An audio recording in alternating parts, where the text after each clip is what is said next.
Hey guys, welcome to our channel. In today's video, I'm going to show you how to cancel Temu order after shipping.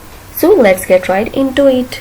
So guys, if you order something over here and your order has already been shipped, so unfortunately you won't be able to cancel it right away from Temu.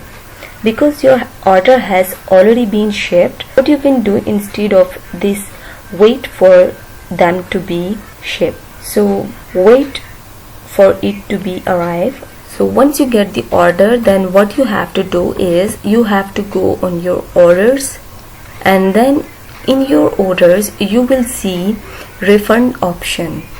Just simply you have to click on refund. So once you hit the refund option, then you will be able to refund your order, and this is the initial way to refund the order, and apart this you cannot refund your order. So guys, if this video helped you out, give it a like and subscribe. See you guys on the next one.